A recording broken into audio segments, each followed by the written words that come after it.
You go to India and Africa, this is normal.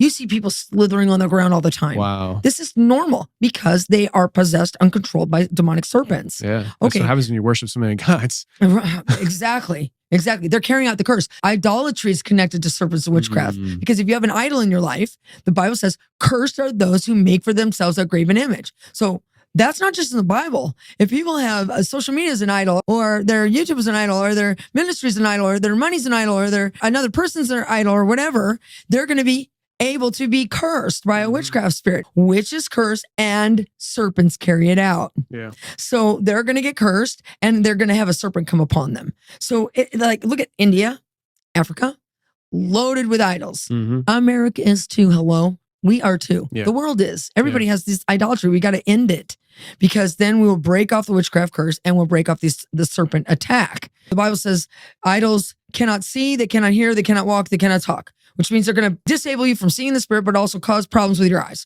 They're going to block you from hearing the voice of God, but they're also going to cause problems in the natural with your ears. They cannot walk, so they're going to cause problems with your walk with God if you have idolatry in your life, but they're also going to cause stuff with your skeletal system.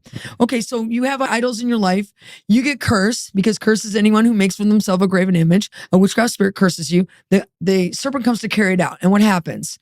If it's a spirit that is a crippling spirit from idolatry, because idols cannot walk, suddenly your spine gets twisted. Your knees go bad.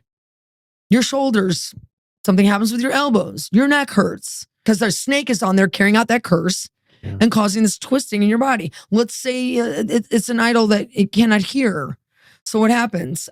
You have idols in your life. A witchcraft curse comes upon that. The deaf adder that stoppeth the ears. Psalms 58:4 comes and blocks your ears. You know how many times I pulled snakes out of people's ears and they can hear after that?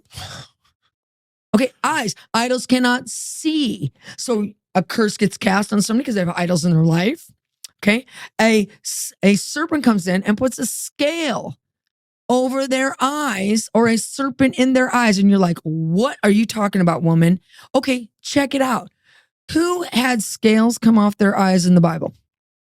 Paul. Where did he get those scales? What kind of scales were those? Those were snake scales. And I'll tell you why. Because Paul talks about how he was trained by the highest level Pharisee in the day, Gamaliel. Remember, Gamaliel was his trainer. And he called himself a Pharisee among Pharisees. Paul says that about himself. What did Jesus and John the Baptist call the Pharisees? Oh, you brood of vipers. Oh my gosh. Oh my gosh. Okay? Those were snake scales that came off his eyes. You're blowing my mind. Okay.